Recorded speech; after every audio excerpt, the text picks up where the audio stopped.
Bonjour et bienvenue à la balado au sujet des sciences humaines et sociales. Je m'appelle Alexandre Beaupré, je suis en compagnie de Sébastien Belland et aujourd'hui nous avons un épisode très spécial. C'est un épisode qui a été enregistré devant public au festival Festipod à Montréal le 18 septembre 2022. On a été dans un festival de balado-diffusion, tout le monde. We made it big. Aujourd'hui, on va parler on reçoit Vincent Larivière et Olivier Bégin-Cahouette avec qui on va parler de la connaissance et d'un paquet de facettes auxquelles on ne pense pas généralement lorsqu'on parle de connaissance. Sa mesure, son importance dans la production, est-ce qu'il existe un marché de la connaissance et ce que ça sous-entend, ce que ça révèle au sujet de la confiance envers cette connaissance-là, mais aussi envers ceux et celles qui la produisent. Bonne écoute!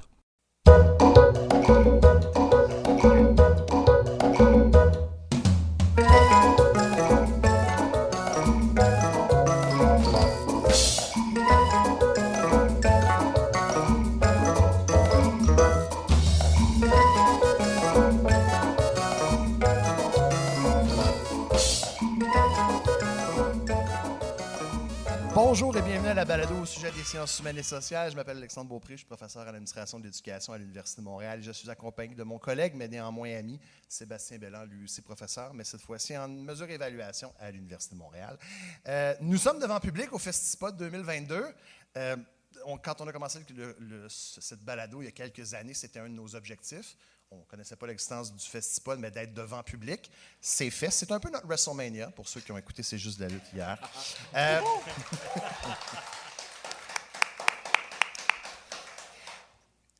Et aujourd'hui, on va saisir l'occasion pour parler de science, c'est toujours ce dont on parle, mais de production de la science, parce que c'est un sujet qui n'est vraiment pas assez abordé, pas juste à notre avis, mais à l'avis de nos invités, qui, quoi, quand, comment, la production de la science.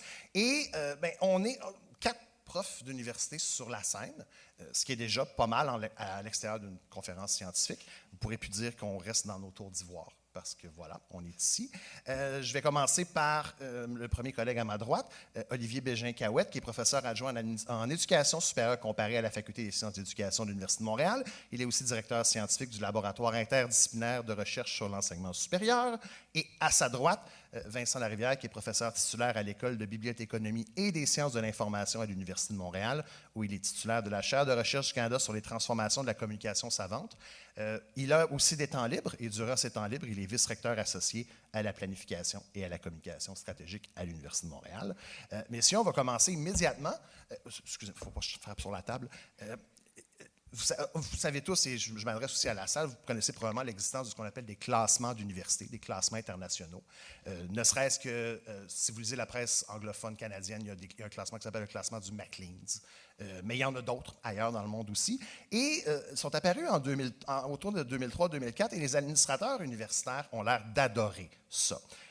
Vincent, Olivier, est-ce que vous pourriez nous expliquer un peu comment sont produits ces classements et nous dire si on doit les prendre pour, excusez mon français, pour du cash? Je vais commencer. Merci beaucoup pour l'introduction, Alexandre. Il faut comprendre que les universités se sont de tout temps comparées entre elles. Au Moyen Âge, les étudiants traversaient l'Europe pour étudier la théologie à Paris, pour aller étudier la philosophie à Oxford, étudier la médecine à Salerne. Et lorsque, au 19e siècle, il y a eu la période de modernisation et que l'apparition des États-nations, plusieurs de ces États-là ont nationalisé les universités et certains les ont hiérarchisées.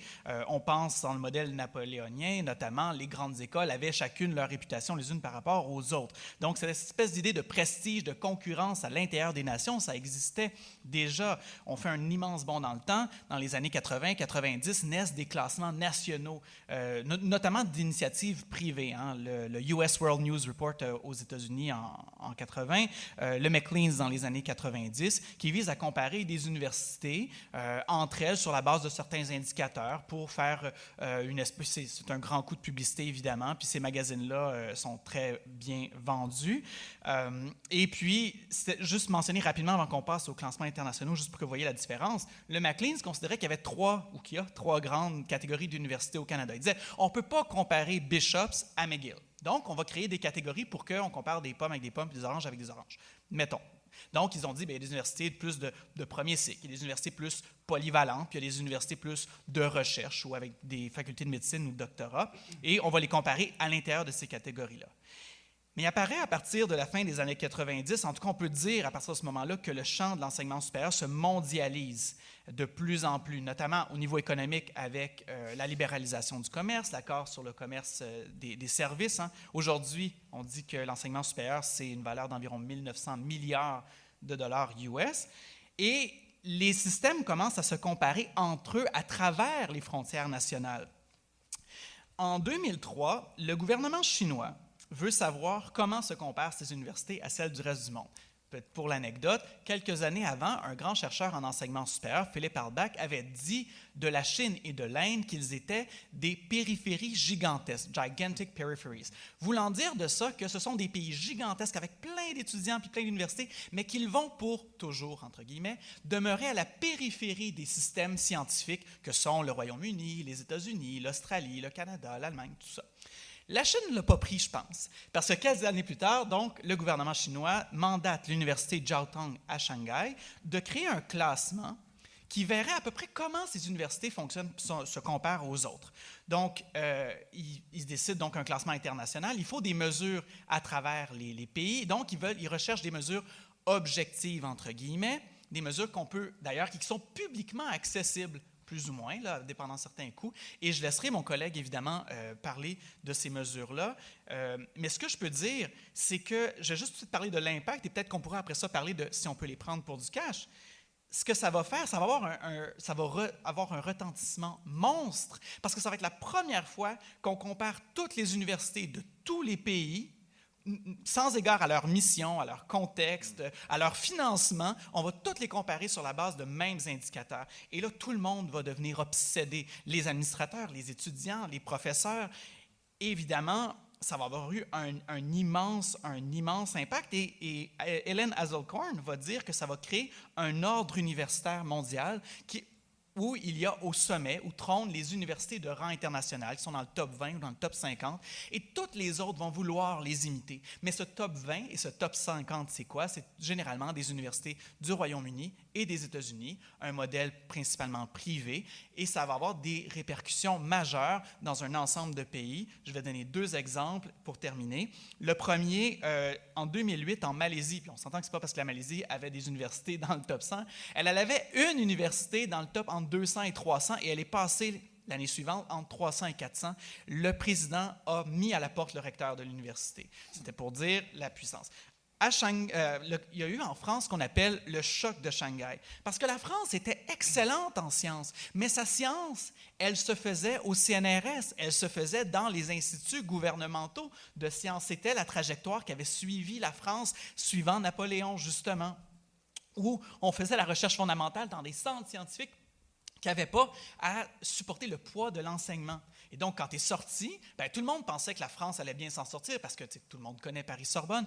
Elle n'est même pas dans le top 100. C'est le choc majeur. Et la France a passé des dizaines d'années à essayer de trouver des politiques publiques qui allaient pouvoir lui permettre de rentrer dans le top 100. Et une de celles-là, et je vais donner cet exemple-là parce que je la trouve tellement parlante, ils ont créé l'université Paris-Saclay. Dans le fond, le classement, c'est de comparer les résultats, la performance des universités sur des indicateurs choisis. Mais ça ne prend pas en considération la taille de l'établissement. Mais c'est évident que si vous fusionnez plein d'universités ensemble, l'output total va être beaucoup plus grand. Donc, qu'est-ce qu'ils ont fait? Ils ont fusionné 7 universités, des grandes écoles, des instituts universitaires de technologie, des laboratoires du CNRS, des laboratoires du CA, et juste grâce à ça, juste grâce à sa taille, le nouvel établissement compte plus de publications que l'Université de Stanford, et déjà au 37e rang du classement de Shanghai, au premier rang en mathématiques. Juste parce qu'on a fusionné. Est-ce qu'on a changé quelque chose dans la science? Absolument rien. Bon, écoutez, Olivier a fait un survol assez complet de l'histoire de tout ça. Ce qui est assez intéressant, c'est qu'ils ont essaimé ces classements-là. Donc aujourd'hui, il y a à peu près une douzaine de classements qui existent à l'échelle mondiale, qui sont relativement corrélés, mais qui mesurent des dimensions différentes de l'activité de recherche. Ce que je veux discuter avec vous, c'est qu'est-ce qu'il y a derrière tout ça? Est-ce qu'il faut les prendre au sérieux? Premier élément qu'on peut dire, c'est que nos universités n'ont pas vraiment le choix de les prendre au sérieux jusqu'à un certain point parce que c'est nous qui fournissons une partie des données. Donc, pour faire leur classement, ils prennent du temps et de nos ressources pour qu'on leur fournisse les données pour qu'ils puissent nous comparer. Donc, il y a déjà cet élément-là. Il y a un deuxième élément qui fait en sorte que parfois, on n'a pas le choix de les prendre au sérieux. Puis, par ailleurs, on ne les aime pas vraiment.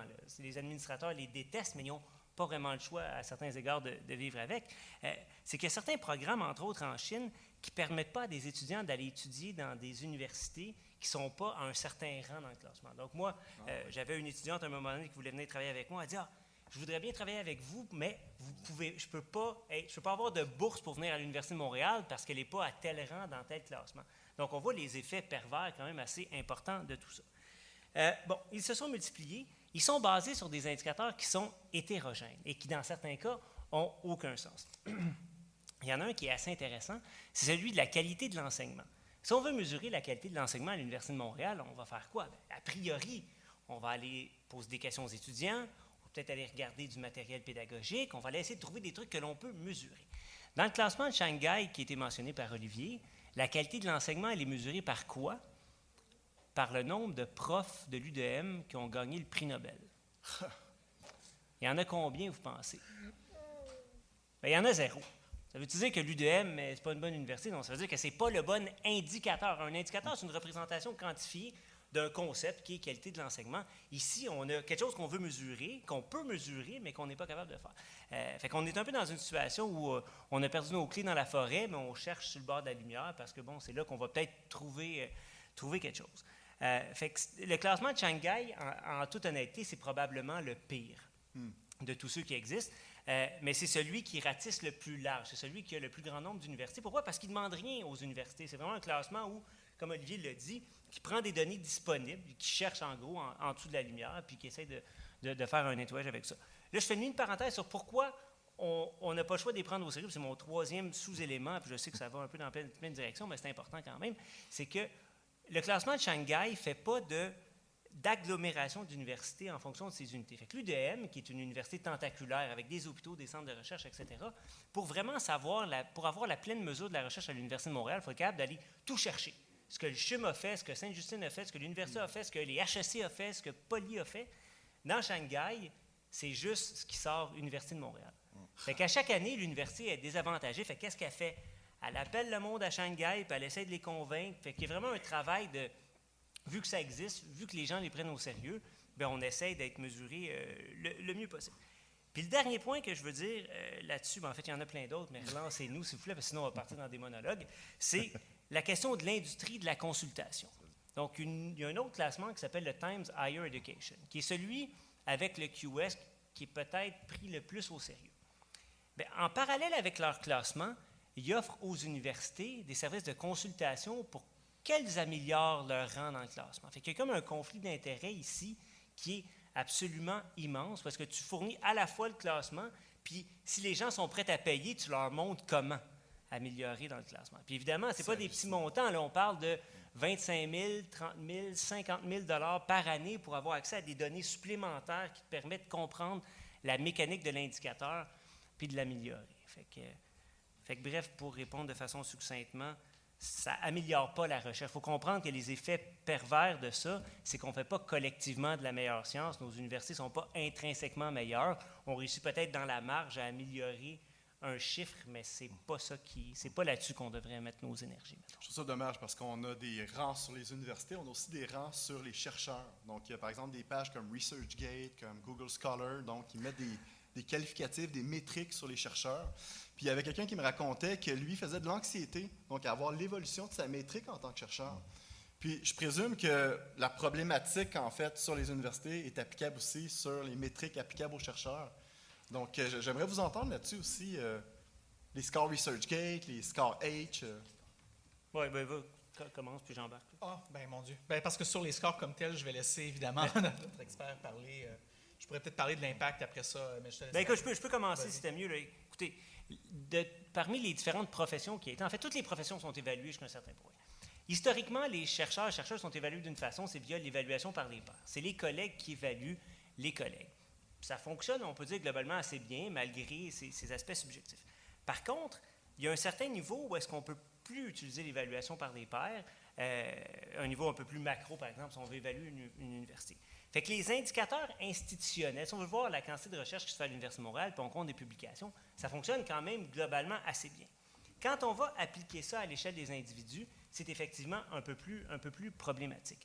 Fait qu'on a des indicateurs qu'on appelle bibliométriques, qui mesurent le nombre de publications, le nombre de citations.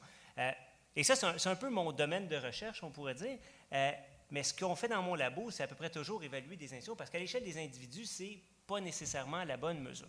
L'exemple que tu donnes de l'indicateur de ResearchGate, c'est probablement le plus problématique parce que d'une part, c'est une boîte noire. Fait que les chercheurs sont évalués à partir d'un indicateur qu'ils ne comprennent pas nécessairement et qui est compilé par une compagnie privée. Peut-être qu'on pourrait prendre une minute pour expliquer c'est quoi l'indicateur de ResearchGate. Ben, moi, je ne le connais pas par cœur, malheureusement. Est-ce que ce n'est pas déjà un problème? Non, Ben oui, exact. Mais à quoi, quand on parle d'un indicateur de ResearchGate du travail des profs, qu'est-ce qu'ils utilisent pour le mesurer? Bien, ça va être basé en partie sur les facteurs d'impact des revues, en partie sur le facteur d'impact qui est une cote qui va être donnée aux revues, en partie sur des mesures de téléchargement. Puis donc, ça te donne un score global de visibilité de tes travaux et qui te permet de te comparer à ton voisin, ta voisine, puis de te donner donc énormément d'anxiété. Par exemple, si je publie dans une revue très prisée, qui est beaucoup téléchargée, je vais avoir un impact score qui est plus élevé. Je vais avoir un score qui est plus élevé que si Sébastien décide de publier, excusez-moi, dans une autre revue moins citée ou dans une autre langue. Et lorsqu'on parle du facteur de ResearchGate, ça se base là-dessus. Bien, puis je vais être bien franc, c'est probablement celui sur lequel les chercheurs devraient le moins mettre d'emphase parce que, évidemment, c'est seulement les gens qui ont un compte ResearchGate, ce que je n'ai pas. Et c'est une plateforme qui est, sans entrer dans ces détails-là, c'est une plateforme qui est en décroissance, pour le dire comme ça. Mais le contexte plus général, il est important. C'est que il y a des indicateurs dans le système, et là, il y a énormément de différences nationales dans tout ça. Donc, au Canada et au Québec en particulier, il n'y a pas de politique nationale d'évaluation des profs. Il n'y a pas de grosse base de données qui dit Olivier a eu une bonne année, puis Vincent a eu une moins bonne année. Mais on est l'exception. Dans la plupart des pays, puis en particulier les petites nations européennes, il y a des systèmes nationaux d'évaluation des profs avec des croissances, des décroissances, et là, on va évaluer les profs à partir de ça. Ce qui amène évidemment des pressions importantes. Puis je vais en mentionner une qui est assez cruciale dans le contexte québécois. C'est celle de la publication dans les revues internationales en anglais, et donc particulièrement pour les sciences sociales et humaines. Les revues québécoises qui sont sur Érudit, qui sont en français en grande partie, ne sont pas indexées dans les bases de données internationales qui sont utilisées pour faire de la mesure. Ça veut dire que si j'écris sur le Québec dans Sociologie et Société ou Recherche sociographique, ce qui va être mesuré dans ces bases de données-là, c'est rien. C'est comme si je n'avais pas travaillé. Et donc, ça crée quoi comme incitatif si je veux être bien classé? Bien, j'arrête de publier en français, j'arrête de travailler sur le Québec. Et donc, ces systèmes nationaux d'évaluation-là ont des effets pervers qui sont super importants, ce qui fait en sorte que ces communautés-là travaillent moins sur la population qu'elles devraient desservir. Au Québec, au Canada, on est assez chanceux. Nos universités n'ont pas entré dans cette folie-là.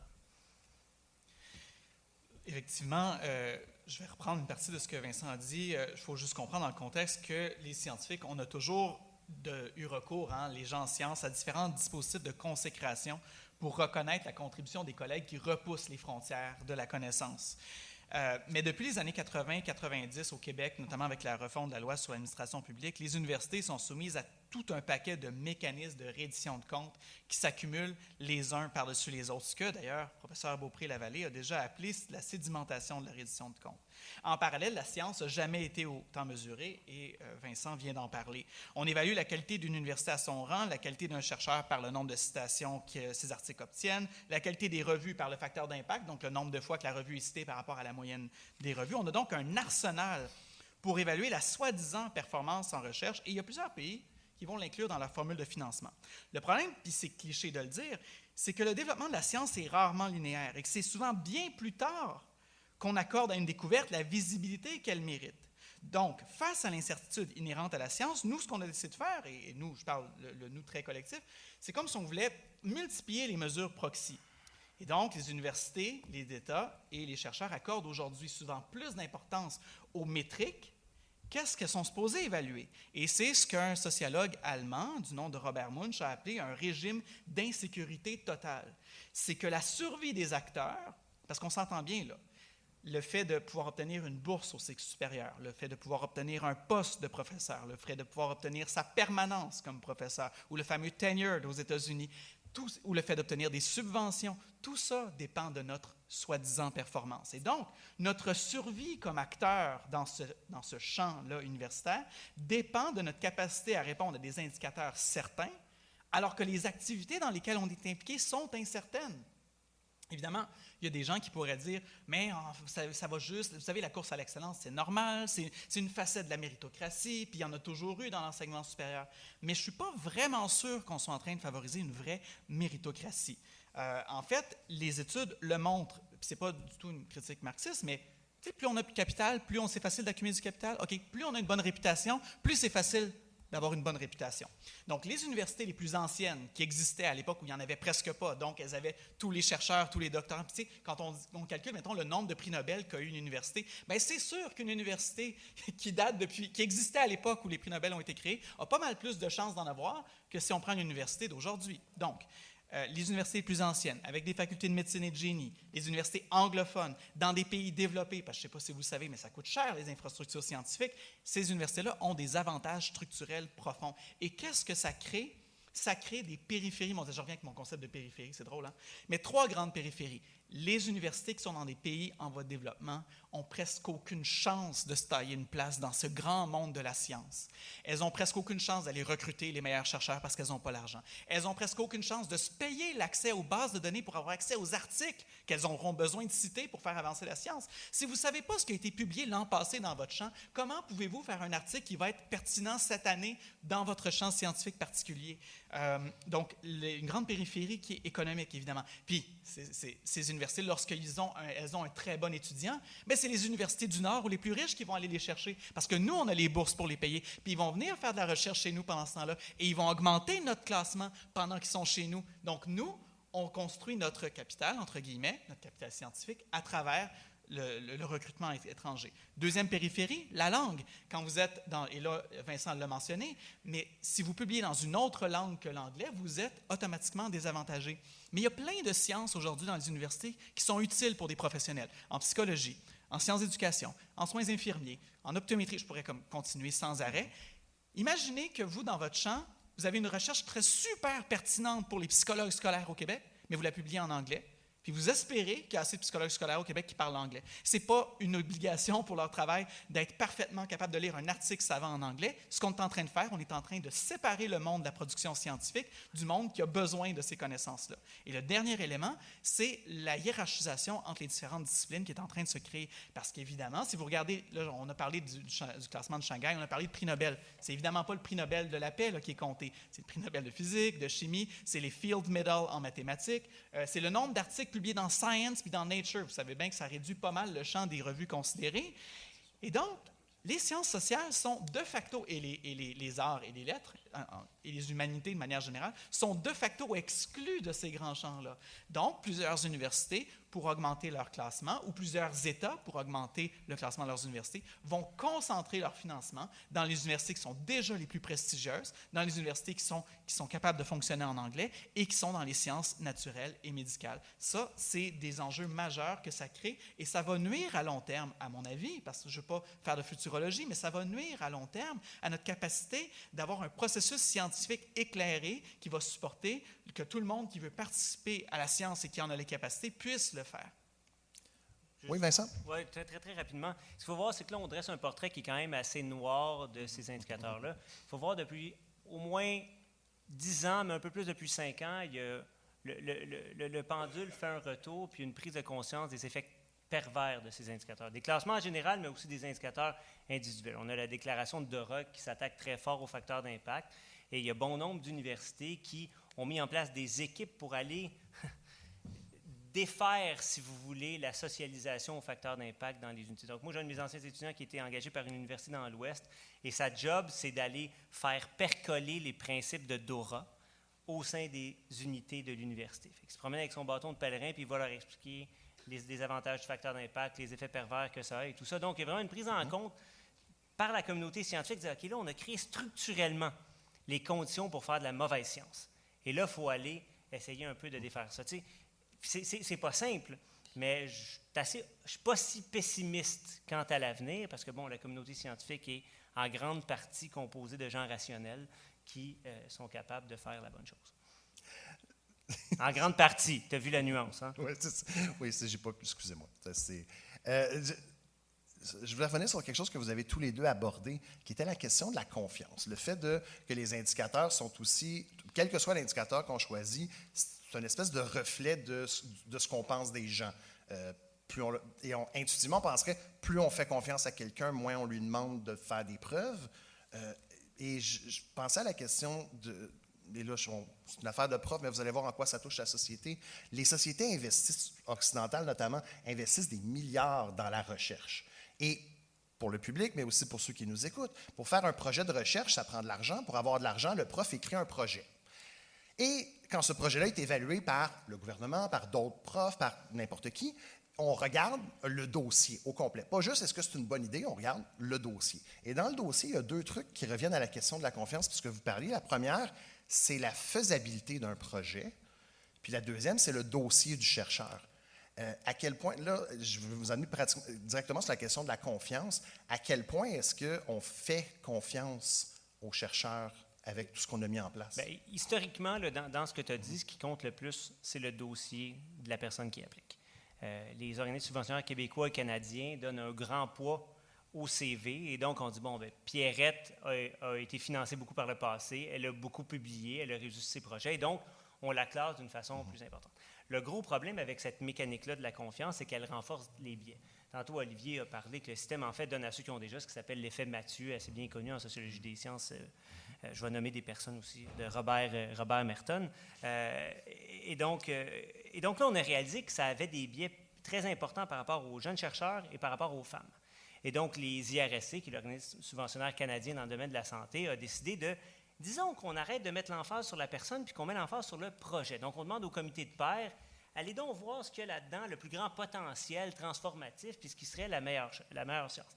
Puis qu'est-ce qu'on a vu? Bien là, on a vu, comme par magie, c'était beaucoup plus équilibré dans les catégories sociales, si vous voulez, des gens qui étaient financés. Et ça, je pense que, encore là, c'est une bonne approche des organismes subventionnaires d'essayer de financer la science de façon scientifique, d'aller essayer de comprendre ce qui fonctionne, d'aller essayer de faire des politiques de financement qui ont les meilleurs résultats pour la société, puis aussi pour l'équité au sein de la communauté scientifique. Moi, Vincent, je trouve ça fascinant. Tu viens de me dire qu'il y a des groupes, en fait, dans la société qui font plus de recherche, qui sont plus financés. Donc, tu viens de me dire, en gros, que les femmes sont moins financées, font moins de recherche. Je ne l'ai pas dit, mais oui. Mais en fait, en termes de financement, le fossé n'est pas aussi grand qu'en termes de production savante, puis d'impact et tout ça. Oui, est-ce qu'on a des explications pourquoi certains groupes sont moins, disons, rayonnants?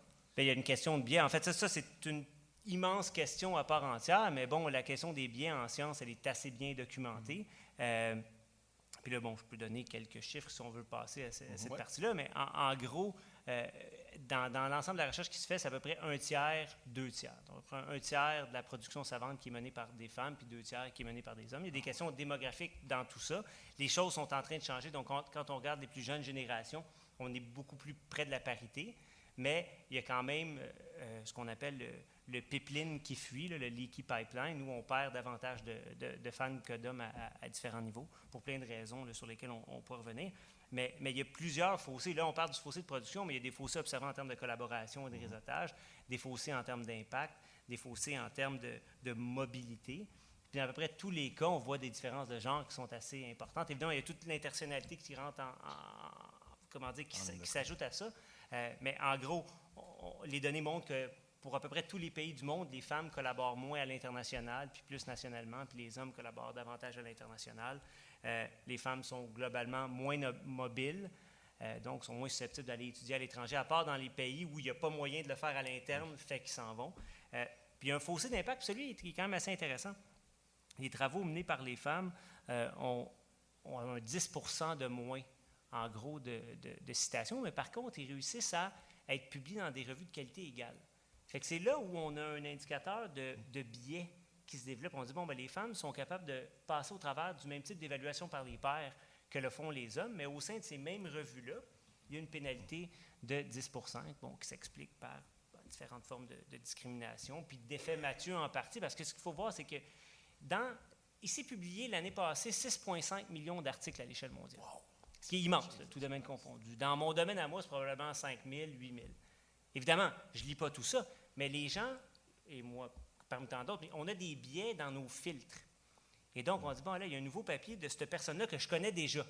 Et puisque c'est plus susceptible d'être un homme, et donc, je vais aller lire ce papier-là et le citer. Si c'est quelqu'un que je ne connais pas, bien, ça accroche moins dans mon fil. Donc, c'est des trucs systémiques qu'il faut essayer de briser par plein de mesures. Puis l'exemple que j'ai donné des IRC, je pense que c'est un assez bon exemple des transformations qui se font un peu partout dans le monde, mais particulièrement au Canada, depuis l'arrivée des libéraux là, il y a à peu près 7 ans.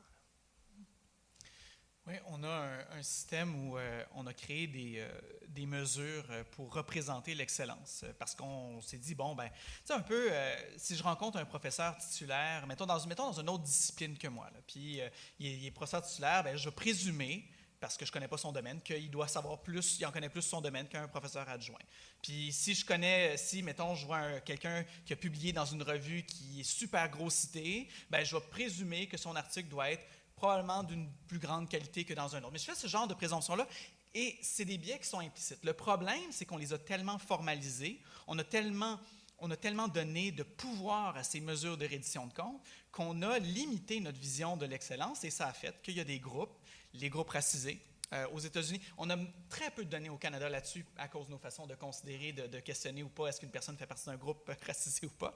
Mais aux États-Unis, les personnes racisées publient moins dans des revues à moins fort impact. Les femmes aussi. Ce qui est fou au Canada, je ne sais pas si vous avez la chance d'aller voir l'article qui a été publié dans Affaires universitaires pendant la pandémie, alors que les femmes, ils étaient en train de rattraper l'écart, la pandémie, et je pense que Vincent connaît encore mieux l'étude que moi, il pourrait en parler, mais il y a eu un effet de crise majeure et la productivité des femmes en sciences a chuté drastiquement, pas celles qui n'avaient pas d'enfants, mais celles qui en avaient. En situation de crise, on dirait qu'on est retombé dans des vieux patterns. Il y a ces éléments-là, et il y a un effet aussi, des études des sociologues sont en train de voir aussi, qu'il y a une espèce de sélection mutuelle entre les universités à forte intensité de recherche et le fait que vous n'êtes pas ou que vous venez ou venez pas d'un groupe favorisé. Si vous venez d'un groupe favorisé, mettons, je vais prendre le classique. Vous êtes un homme blanc d'une famille, classe moyenne élevée. Vous allez avoir plus l'impression que ce serait normal et approprié d'appliquer dans une grande université. Même si vous êtes très brillant, si vous êtes une femme, si vous êtes d'un groupe racisé, vous allez penser qu'il est peut-être mieux d'aller vers une université qui paraît plus ouverte ou qui a des critères plus ouverts pour vous admettre. Bref, vous allez dans une autre type d'université. Là, il n'y a aucun problème. Les universités sont très bonnes en matière d'enseignement, mais elles n'ont pas toutes les mêmes infrastructures de recherche. Et ça reproduit des inégalités lorsque vous voulez accéder au cycle supérieur, aux bourses, éventuellement au poste de professeur, etc. Alexandre, tantôt, vous avez parlé de la confiance. Puis j'aurais peut-être, je ne sais pas si je pouvais aller là-dessus. Bien sûr. En fait, j'ai parlé d'un régime d'insécurité totale et je pense qu'une des seules façons qu'on a de s'en sortir, c'est de recommencer à se faire confiance. On a multiplié les indicateurs et on demande à tout le monde de les remplir. Les universités doivent dépenser de l'argent pour envoyer leurs données à des organisations privées pour apparaître dans des classements qui souvent les désavantagent. Les facultés doivent remettre des données sans cesse aux administrations centrales universitaires. Les départements doivent remettre sans cesse des données aux administrations facultaires et les professeurs doivent individuellement aussi remplir sans cesse des mesures de reddition de comptes. En fait, on a mené une petite étude sur le corps professoral canadien et en 2007 et 2017, on a remarqué que les professeurs disent passer de plus en plus de temps à des tâches administratives, notamment des tâches qui sont liées au fait qu'ils sont évalués par des hautes administrations. Le problème, c'est que plus on prend de temps plus on passe de temps à prouver la valeur de ce qu'on fait aux autres, moins on a de temps pour faire ce qui a de la valeur. Ce que ça veut dire, c'est que si je dois tout le temps remplir des demandes de subvention parce que sinon je n'aurai pas d'argent puis je n'ai pas le temps de faire de la recherche, si je dois tout le temps essayer d'expliquer comment j'ai dépensé telle chose, où est-ce que j'ai publié, où est-ce que je suis allé, etc., je n'ai pas le temps de faire cette recherche-là. C'est du temps zéro. Et une des façons de s'en sortir, c'est de recommencer à avoir confiance d'abord dans nos chercheurs. Il y a des pays, notamment en Europe du Nord, où les confiances dans les institutions sont beaucoup plus élevées. Et on a remarqué qu'il y avait des endroits, notamment Danemark, Finlande, où ce qui était intéressant, c'est que la confiance menait à des formules de financement différentes. Il y a généralement plus de financement de base aux universités dans ces pays-là. Pourquoi? C'est que les citoyens, ils ont l'impression que tout le monde qui est dans la société et qui travaille fait quelque chose pour contribuer à cette même société. Et donc, ça veut dire que je n'ai pas besoin de comprendre ce que fait le chercheur. Je ne veux pas qu'il me l'explique, mais je suis sûr que ce qu'il fait, il doit faire de son mieux et je suis sûr que ce qu'il fait, globalement, ça aide la société. Ce que ça veut dire, c'est que j'accepte que mon gouvernement finance adéquatement ses activités et je n'ai pas besoin qu'il me dise à tous les 2 ans qu'est-ce qu'il a fait avec cet argent-là. Je fais confiance. Et avec ça vient aussi une certaine liberté universitaire et un système qui met beaucoup moins de pression, en tout cas c'est ce que les gens me rapportaient quand j'étais là-bas, beaucoup moins de pression. Il faut comprendre un principe, et je finis avec ça, le lien entre la confiance et la liberté universitaire.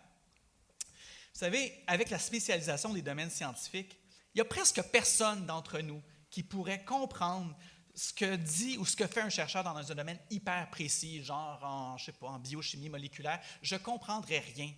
Et donc, à un moment donné, s'il est dans un domaine si précis, qui fait avancer la science dans un domaine tellement spécifique, puisqu'il n'y a personne d'autre que lui et ceux qui travaillent dans ce qu'il fait qui comprennent, ça serait absurde que ce soit à moi, comme citoyen lambda, ou au gouvernement, ou aux fonctionnaires du gouvernement qui n'ont aucune idée du domaine, d'évaluer la valeur de ce que cette personne-là fait. Et donc, il faut laisser aux experts dans leur domaine faire les études qu'il faut. Évidemment, les dernières années nous ont montré qu'on s'en va dans une direction opposée, mais ça, c'est un autre débat. Merci. Vincent, tu voulais Oui, je veux juste complémenter ce que Olivier a dit sur la question de la confiance. Il y a un élément qu'il faut comprendre, puis c'est complémentaire à ce qu'Olivier a dit, c'est que qui a décidé d'évaluer les chercheurs avec les citations puis les facteurs d'impact? Dans la quasi-totalité des cas, ce n'est pas le méchant État qui est arrivé et qui a dit « on va vous évaluer comme ça ». Ça émerge de la communauté scientifique. C'est ça qui est un peu paradoxal, voire problématique, c'est que les pires systèmes d'évaluation, ce sont les chercheurs qui se les sont auto-infligés. Puis ça montre à quel point la communauté scientifique, historiquement, elle est indépendante dans ses mécanismes d'évaluation. Elle décide via l'évaluation par les pairs et autres indicateurs associés qui sont les tops et qui sont les moins tops. Donc, il faut leur faire confiance, mais je suis pour que l'État, avec ses experts et ses expertes, regarde ce que les chercheurs font et disent « OK, bien ça, c'est peut-être pas la bonne façon, puis il y a peut-être des meilleures façons d'évaluer tout ça. » Puis, dernier petit point par rapport à la question de la diversité de la communauté scientifique. Et souvent, on présente la place des femmes en sciences, puis les personnes racisées comme étant quelque chose d'important à régler parce que c'est la bonne chose à faire du point de vue des idéaux d'équité. Mais il faut voir aussi que ça change la façon dont on fait de la science. On a fait une étude qui a été publiée il y a à peu près 1 an sur le concept de race en contexte américain, parce qu'il faut voir que ces catégories-là sont nationales. Hein. La race n'existe pas au Canada, c'est plutôt minorité visible, minorité ethnique. Donc, on a un autre système. Mais ce qu'on voyait dans nos données, c'est que, bon, effectivement, il y a un fossé en termes de participation des personnes noires puis des personnes latinx, hispanophones, disons. Et ce qu'on a fait, c'est qu'on est allé faire une petite analyse contrefactuelle. Disons que la communauté scientifique américaine était représentative de la population, hein, qu'il n'y avait pas de fossé pour ces groupes-là. Quel type de science serait fait? Qu'est-ce qu'on voyait? Bien, il y avait pas mal plus de recherche en santé publique, pas mal plus de recherche sur des enjeux collectifs, on pourrait dire de société, qui visent à améliorer la santé d'à peu près tout le monde, puis pas mal moins de recherche en économie puis en administration. Je dis, bon, OK, donc ça montre que ça change. Ça pourrait, on ne peut pas orienter les chercheurs, mais on voit que ça change ce que l'on ferait collectivement puis ce que l'on connaîtrait sur le nous collectif, on pourrait dire. J'ai une question, puis c'est vraiment de la curiosité. On a entendu, le monde de la recherche a des torts, évidemment. Ouais. Et je dois savoir, en fait, on parle beaucoup de revues prédatrices. C'est quoi cette chose-là? En quoi c'est problématique ou ça ne l'est pas? Donc, on voudrait en apprendre un peu sur le sujet. Ouais, écoute, les revues prédatrices, essentiellement, c'est des revues qui font à peu près pas d'évaluation par les pairs. Parce que ce qu'il faut voir, c'est qu'avant qu'un manuscrit soit accepté par une revue savante, il passe au travers d'un processus d'expertisation où 2-3 autres membres de la communauté scientifique vont décider si ça passe ou pas. Les revues prédatrices vont donc accepter n'importe quoi qui va leur être soumise. Pourquoi? Bien parce qu'ils sont sur un autre modèle qui est celui de l'auteur-payeur. Puis là, il faut revenir un peu en arrière pour comprendre les conditions sociales d'émergence des revues prédatrices. On a parlé depuis tantôt que les chercheurs doivent publier. Il faut qu'on publie, il faut qu'on laisse des traces des travaux de recherche qu'on a menés. Donc, il y a de la pression à publier. On a également accepté depuis à peu près 15 ans que c'était correct de payer pour publier, qu'un article n'a pas nécessairement besoin d'avoir une demande de la part de lecteurs qui, eux, seraient prêts à payer pour le lire, mais qu'il peut y avoir une offre que c'est correct de payer. Puis on a aussi accepté que c'était correct de publier en anglais, puis qu'on poussait vers l'anglais, parce que dans les faits, après, toutes les revues prédatrices sont en anglais. Donc, c'est une tempête parfaite qui fait en sorte que certaines compagnies, parce que les revues prédatrices, ça émerge de compagnies privées, se sont dit, écoutez, les chercheurs doivent publier, ils sont prêts à payer pour ça, nous autres, on va leur créer des revues qui ont de l'air scientifique. Donc, toute L'infrastructure informatique, elle est analogue à celle des revues scientifiques légitimes. Puis on va leur donner donc un lieu de publication. Puis là, bon, c'est problématique à plein de points de vue, au-delà de l'aspect de déception, si vous voulez, de tout ça. Il y a un aspect on pourrait dire, de pollution de la littérature scientifique. Donc, on a des résultats qui sont là, qui n'ont pas été validés par personne, qui peuvent être frauduleux, donc name it. Donc, on a une littérature qui a de l'air d'être scientifique, qui a de l'air d'avoir été évaluée, puis qui ne l'est pas. Maintenant, ce qui est encore plus compliqué dans tout ça, c'est qu'il y a des gens qui se font prendre au jeu et qui sont de bonne foi. Donc, dans les revues prédatrices, il y a des articles écrits par des étudiants et des étudiantes qui ne sont juste pas au courant de l'existence de ces revues-là, puis qui ont soumis un article dans lequel ils ont mis toute leur trip, qui se trouve à être complètement décrédibilisé parce qu'il est publié dans une revue prédatrice. En parallèle avec ça, il y a des articles publiés là par des chercheurs complètement cyniques qui visent juste à padder leur CV avec ces articles-là. Maintenant, c'est quoi la solution à ça? Comment on peut faire pour se sortir des revues prédatrices? Moi, j'en ai une qui est assez simple, c'est de rendre public le contenu des évaluations. Donc, quand un article est soumis à une revue, il est évalué par, donc je l'ai dit, d'autres chercheurs. Le contenu de ces évaluations-là, en général, reste privé. Il est seulement vu par l'éditeur en chef, puis les auteurs, puis les évaluateurs eux-mêmes. Mais ce n'est jamais rendu public. En rendant ce document-là public, rapidement, on peut voir, bien là, cette revue-là est sérieuse. Bien, regarde, c'est une évaluation de 2 lignes où il n'y en a juste pas, alors qu'une autre revue qui est légitime, elle, va avoir un réel contenu. Mais au-delà de ça, il y a un intérêt réel, parce qu'on voit toujours les articles scientifiques comme étant un document fini, puis on peut dire un peu quasi parfait parce qu'il est passé à travers l'évaluation par le passé. Or, on sait tout le temps que les articles ne sont pas parfaits, puis parfois sont acceptés juste parce que tout le monde est fatigué, puis on dit « OK, ça fait un an que tu travailles là-dessus, on va les laisser publier ». Donc, ça montre que la science se construit, puis que ce n'est pas toujours des réalités, des résultats qui sont finaux. Je te laisse continuer, mais je pourrais ajouter. Je pense que sur les revues prédatrices, tu as pas mal tout dit. Je pense que l'idée, c'est juste de comprendre que lorsqu'on met un système de concurrence et que le monde, et que je reviens à la survie des acteurs qui dépend justement de notre performance, il y a plein de mauvaises pratiques qui se mettent en place. Des universités qui vont, par exemple, il y a une course au prix Nobel, vu que ça vaut tellement dans les classements, vous allez recruter un prix Nobel d'une autre université pour qu'il vienne travailler chez vous, alors que vous savez que les chances qu'ils obtiennent un deuxième prix Nobel sont comme quasi nulles. Donc, finalement, on fait juste une espèce d'inflation. Vous avez des universités dans des pays comme les Émirats arabes unis ou au Qatar qui ont beaucoup d'argent, mais pas des grandes universités, vont payer des chercheurs d'universités nord-américaines ou européennes pour qu'ils indiquent une double affiliation. Donc, quand vous publiez, vous pouvez dire que vous êtes de telle université, mais d'une autre aussi, parce qu'il arrive que vous travaillez dans 2 universités. Donc, vous mettez le nom d'université au Qatar où vous n'êtes jamais allé de votre vie, et là, ça augmente son classement sans qu'il y ait rien qui a été fait. Donc, dans le fond, dès qu'il y a une mesure, et c'est ça l'enjeu. Je pense qu'il faut quand même réfléchir, ça va plus globalement sur le concept de l'évaluation. Dès qu'il y a une mesure, il y a une tricherie, il y a une possibilité d'aller contre, de contourner. À un moment donné, on est tellement obsédé par la mesure elle-même en tout cas que plusieurs acteurs, et je pense que Vincent et moi, on en fait partie, on ne comprend même plus qu'est-ce qu'on est en train de faire là, pourquoi on le fait. Et par chance, il y a de l'espoir, notamment grâce à des personnes comme Vincent Larivière, puis je vais juste le dire parce que c'est des exemples qui doivent être repris ailleurs. Grâce à Vincent Larivière, entre autres, l'Université de Montréal s'est dotée d'une politique de libre accès qui encourage tous ses chercheurs à publier dans des revues en libre accès. Ce que ça veut dire, c'est que tout le monde peut y accéder, pas besoin de payer un prix faramineux, parce qu'on n'a pas parlé des éditeurs scientifiques, mais ça, c'est un autre enjeu. Mais le fait de démocratiser l'accès à la science, c'est une façon de briser disons, les effets négatifs et pervers de cette course-là. Vincent a parlé de la déclaration de Dora. Je vous invite à taper ça dans Google, déclaration de Dora. C'est une déclaration que les universités et les gouvernements ont décidé de signer en disant on va commencer à s'intéresser davantage à la recherche que où est-ce qu'elle est publiée. Ce n'est pas tant où est-ce qu'elle est publiée qui nous intéresse, mais qu'est-ce qu'elle dit. Ça commence à être révolutionnaire aujourd'hui de dire ça, mais l'Université de Montréal est est dans le processus et c'est aussi en grande partie grâce à Vincent Larivière. Je finis avec la question linguistique. Il y a aussi l'idée de favoriser la science dans notre langue. Et il y a la plateforme, et Vincent l'a mentionné, la plateforme Érudit. Si vous avez temps, vous pouvez aller sur Google, taper érudit.org. Il y a plein de revues francophones, plein de revues québécoises de très grande qualité qui sont là, la plupart en libre accès. Et cette plateforme-là a été en grande partie aussi portée par Vincent par le passé. Donc, la science en français, la science ouverte et une nouvelle façon de concevoir la performance en sciences, ça prend des gens comme lui et comme d'autres qui vont travailler. Et je pense que l'avenir est plus lumineux que notre passé. Je ne l'ai pas payé.